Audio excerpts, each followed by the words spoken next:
Episódio 45, página 221, do livro Um Novo Mundo, O Despertar de uma Nova Consciência. O silêncio. Sinto que vem coisa boa por aqui, hein, gente? Prepara o coração aí. Costuma-se dizer, o silêncio é a linguagem de Deus e tudo mais é tradução mal feita. Percebe a complexidade dessa fala? O silêncio é a linguagem de Deus e tudo mais é tradução mal feita. Qualquer tentativa de explicar ele é tradução mal feita. Ou seja, ele só pode ser entendido verdadeiramente, genuinamente, se for por uma linguagem um pouquinho diferente dessa codificada pelas palavras, pelo pensamento, pelas ideias pré-formuladas. O silêncio é realmente outra palavra para espaço. Tudo isso que ele vem falando esse tempo todo, de encontrar o espaço, as lacunas entre os pensamentos, o corpo interior. Espaço, silêncio. Ao tomarmos consciência dele, quando o encontramos na nossa vida, estabelecemos uma ligação com a dimensão sem forma e eterna dentro de nós, aquela que está além do pensamento e do ego. Pode ser o silêncio que envolve o mundo da natureza, a tranquilidade do nosso quarto nas primeiras horas da manhã ou os intervalos entre os sons. O silêncio não tem forma, é por isso que, por meio do pensamento, não conseguimos ter consciência dele. É por isso que o silêncio é a linguagem de Deus e tudo mais é tradução mal feita. O pensamento é forma. Ter consciência do silêncio significa ficar em silêncio. Ter consciência do silêncio significa ficar em silêncio. Ficar em silêncio é estar consciente sem pensamento. Nunca somos nós mesmos com tanta intensidade do que quando estamos em silêncio. Nessas ocasiões, somos quem fomos antes de assumir temporariamente essa forma física e mental que chamamos de pessoa. Também somos aquele que seremos depois que a forma se dissolver. Consciência. Quando estamos em silêncio, somos quem somos, além da nossa existência temporal, a consciência, incondicional, sem forma, eterna. Com isso, ele encerrou o capítulo 8, a gente vai entrar agora no capítulo 9. Então assim, eu achei muito linda essa pequena passagem sobre o silêncio. É muito lindo, é muito lindo. E quanto habita no silêncio, né? Se a gente realmente percebe o silêncio, quanto que existe aqui dentro. Quando estamos em silêncio, somos quem somos além da nossa existência temporal, além dessa pessoa, desse eu sou aqui, eu sou esse nome, essa pessoa, essa idade, essa profissão. Somos consciência, incondicional, sem forma, eterna. Capítulo 9. Nosso propósito interior. Tão logo superamos a preocupação com a mera sobrevivência, a questão do sentido e do propósito se torna de capital importância para nós. Muitas pessoas se sentem aprisionadas nas rotinas do cotidiano, que parecem privar sua vida de significado. Algumas acreditam que a vida está passando ou já passou por elas.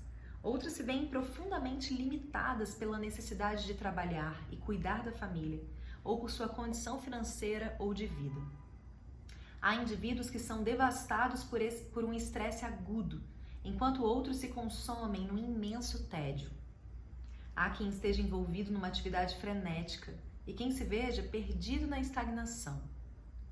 Muita gente anseia pela liberdade e pelo crescimento que a prosperidade promete.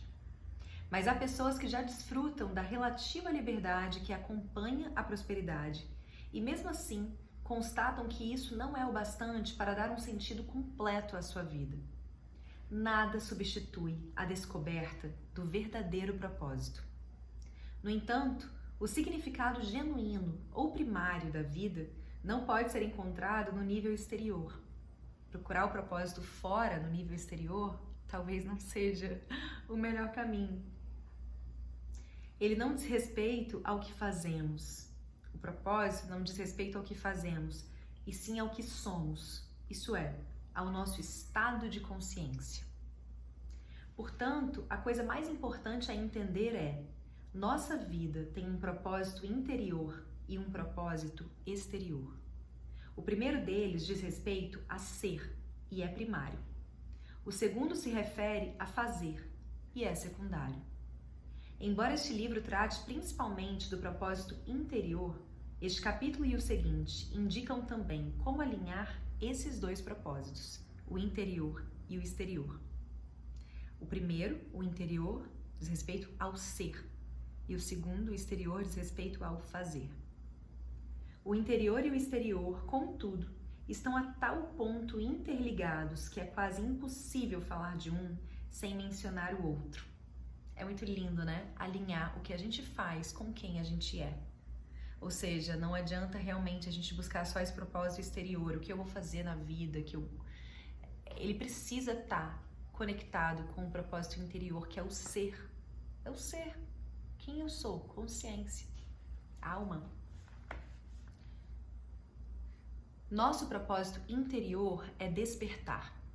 É simples assim. Nós o compartilhamos com todas as pessoas do planeta, porque esse é o propósito da humanidade. O propósito interior de cada indivíduo é uma parte essencial do propósito do todo, do universo e da sua inteligência emergente. Por outro lado, o propósito exterior pode mudar ao longo do tempo. Ele varia significativamente de pessoa para pessoa.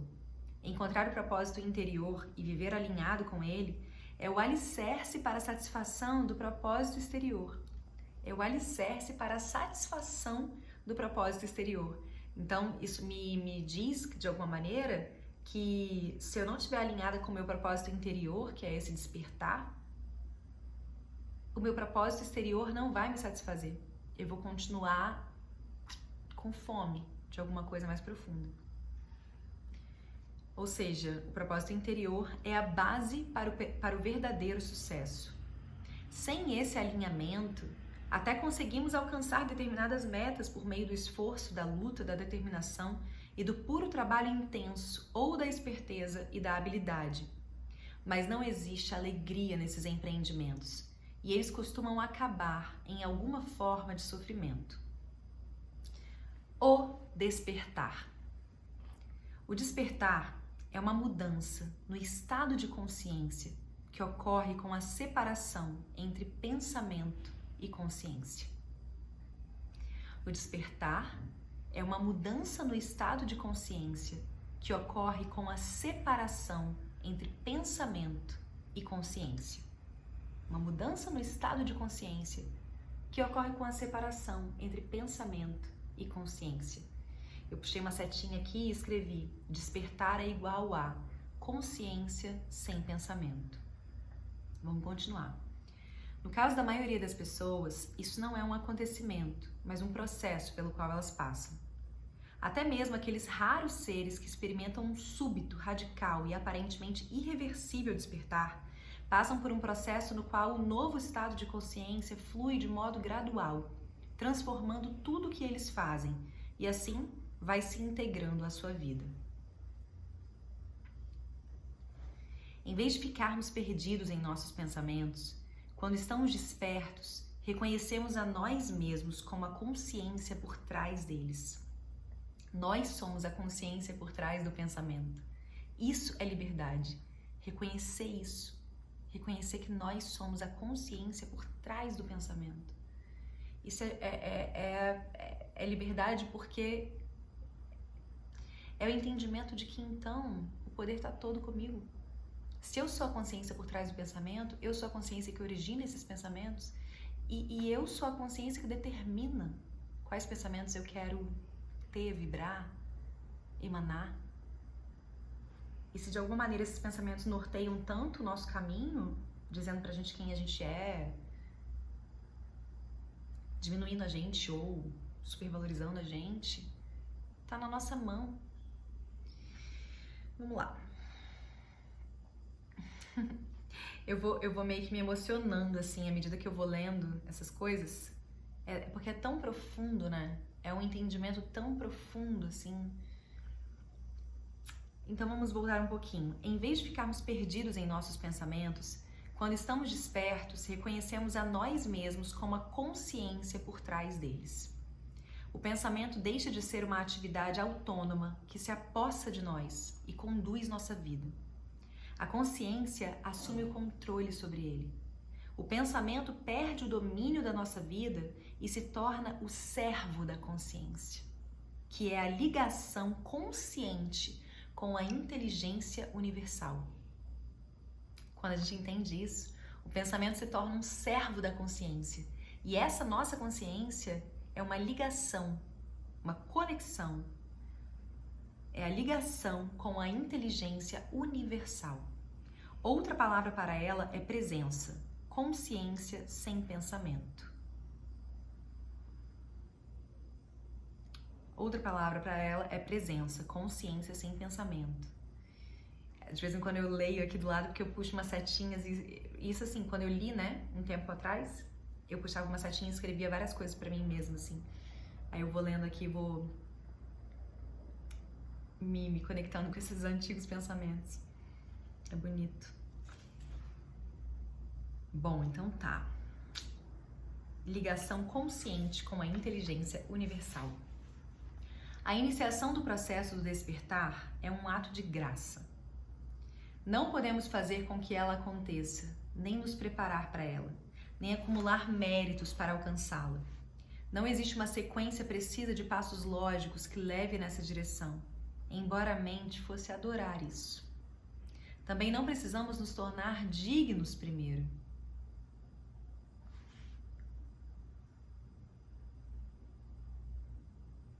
Olha o que eu escrevi aqui. Porque ele tá falando, né? A gente também não precisa se tornar digno primeiro de despertar. Ele vem quando ele tem que vir. E eu coloquei aqui, inclusive, acredito que meu processo de despertar deu uma acelerada quando eu comecei a errar mais, a parar de tentar fazer tudo certo. Ou seja, a gente achar que a gente tem que fazer tudo perfeitinho, ser totalmente digno, merecedor do processo de despertar, não leva ao despertar porque isso está só conectado com o ego, né? Então, quando a gente fala, foda-se, eu vou fazer o que eu quiser, do jeito que tiver que ser, eu vou tentar ser de verdade, eu vou ser de verdade a qualquer custo, mesmo que para isso eu tenha que errar, para poder aprender. Eu escrevi aqui que eu senti que isso deu uma acelerada nesse meu processo, né? Que eu continuo seguindo, porque de alguma maneira quando você se permite errar mais, você desconecta um pouquinho do ego, você produz mais consciência, gera mais consciência. Ela pode acontecer, a iniciação do processo do despertar pode acontecer a um pecador antes de chegar a um santo, mas não necessariamente. É por isso que Jesus se envolveu com todos os tipos de pessoas e não só com as respeitáveis. Não existe nada que possamos fazer quanto ao despertar. Qualquer ação da nossa parte será o ego tentando acrescentar o despertar ou a iluminação a ele mesmo, como seu bem mais precioso, e assim se mostrando como mais importante e maior. Nesse caso, em vez de despertarmos, acrescentamos o conceito do despertar à nossa mente. Ai, que maravilhoso! Quando é o ego tentando acrescentar o despertar a ele mesmo, né, para ele se mostrar mais importante e maior, em vez da gente despertar, a gente acrescenta o conceito do despertar à nossa mente. O processo passa a ser puramente mental, ele não está acontecendo de verdade. Ou a imagem mental de como se parece uma pessoa desperta ou iluminada, e depois procuramos adotar esse modelo. Assumir essa imagem, seja ela criada por nós ou pelos outros, é viver sem autenticidade, outro papel inconsciente que o ego representa. Portanto, se não existe nada que possamos fazer quanto ao despertar, independentemente de já ter acontecido ou não, como ele pode ser o propósito primário da nossa vida? Não existe a ideia implícita, enraizada, de que podemos fazer alguma coisa em relação ao propósito? Apenas o primeiro despertar, o lampejo inicial da consciência sem pensamento, acontece por graça, sem nenhum gesto da nossa parte. Se você considera esse livro incompreensível ou sem significado, é porque isso ainda não lhe aconteceu. No entanto, caso algo em seu interior responda a ele, ao livro, se você de alguma forma reconhece a verdade nele, isso significa que o processo do despertar já está em andamento. Depois dessa etapa inicial, não poderá ser revertido, embora possa ser retardado pelo ego. Esse processo de despertar não tem volta. Quando ele se inicia, não tem volta. E se a gente tenta voltar, tenta parar, porque é como se, assim, um véu começasse a cair e você começa a enxergar, né? E se você nega, tenta fingir que você não tá vendo, a vida cobra. A vida cobra. Não tem jeito, não tem volta. No caso de algumas pessoas, essa leitura desencadeia o processo do despertar. Em relação a outras, a função desse livro é ajudá-las a reconhecer que já começaram a despertar e, assim, intensificar e acelerar esse processo. Esse livro também auxilia no reconhecimento do ego sempre que ele tenta recuperar o controle e obscurecer a consciência que está surgindo. Que lindo! Conhecendo melhor o ego, a gente consegue reconhecer ele, né? E... com licença, querido. Com licença que meu caminho é outro aqui. Alguns indivíduos experimentam o despertar quando subitamente se tornam conscientes dos tipos de pensamentos que costumam ter, sobretudo os negativos e persistentes, com os quais podem ter se identificado durante toda a vida. De repente, há uma consciência que está consciente do pensamento, mas não é parte dele. De repente, há uma consciência que está consciente do pensamento, mas não é parte dele. Qual é a relação entre consciência e pensamento? Consciência é o espaço em que os pensamentos existem quando esse espaço já se tornou consciente de si mesmo. Eu escrevi assim: consciência é um baldinho cheio de pensamentos e ela sabe que criou tanto o baldinho quanto os pensamentos. Consciência é um baldinho cheio de pensamentos e ela sabe que criou tanto o próprio baldinho quanto os pensamentos dentro dele. Que bonitinho. Quando temos um lampejo de consciência ou presença, reconhecemos isso de imediato. Não se trata mais de um simples conceito na nossa mente. Então, somos capazes de fazer a escolha consciente de nos manter presentes, em vez de nos entregar ao pensamento inútil. Podemos convidar a presença para a nossa vida, isso é, criar espaço. Com a graça do despertar, vem a responsabilidade. É por isso que muita gente não quer ver, para continuar ali, eu não sei o que está acontecendo, sou uma vítima. Não, depois que você começou a enxergar, que o despertar começou a acontecer, não tem jeito, não dá para se enganar mais. E isso traz uma responsabilidade. Temos a opção de continuar em frente, como se nada tivesse ocorrido, ou ver a importância disso e reconhecer o despertar da consciência como a coisa mais importante que pode nos acontecer. Ele coloca aqui pode em itálico, querendo dizer assim, ela pode nos acontecer, porque pode ser também que não aconteça. Estarmos abertos à consciência emergente e atrair sua luz para o mundo torna-se então o propósito primário da nossa vida. A gente precisa estar aberto para isso, né? Eu escrevi aqui. É por isso que a gente fica tão engajado em passar adiante o que a gente descobre. Isso também é a tal da responsabilidade. Quando você começa esse processo de despertar, você se vê, sempre que tem uma oportunidade, falando sobre isso com as pessoas, contribuindo para o despertar de todo mundo com quem você se conecta. Porque de alguma maneira todo mundo é canal, né? E quanto mais consciente que a gente é canal, a gente tá, mais a gente atua como esse canal. De maneira mais consciente, né?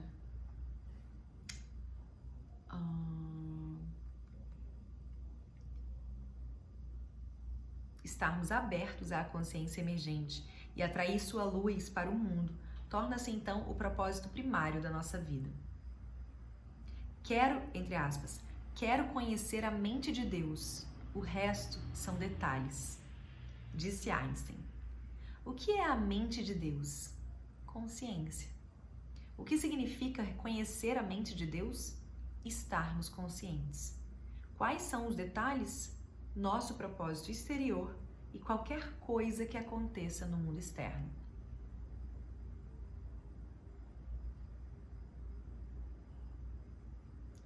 Portanto, enquanto talvez ainda estejamos esperando que algo especial surja na nossa vida, podemos não perceber que a coisa mais importante que pode acontecer a um ser humano já ocorreu em nosso interior. O início da separação entre o pensamento e a consciência. Eu escrevi assim: focar no externo faz com que a gente talvez não perceba que isso já aconteceu. O início da separação entre o pensamento e a consciência. É muito importante a gente estar consciente disso, atento, né? Muitas pessoas que estão passando pelos estágios iniciais do despertar já não sabem mais com certeza qual é o seu propósito exterior. O que move o mundo não as move mais. Reconhecendo com tanta clareza a loucura da nossa civilização, elas podem se ver, de certa forma, alienadas da cultura ao seu redor. Algumas sentem que habitam uma terra de ninguém entre dois mundos. Elas não são mais conduzidas pelo ego, mesmo que a consciência emergente ainda não tenha se tornado plenamente integrada à sua vida. Os propósitos interior e exterior não se fundiram.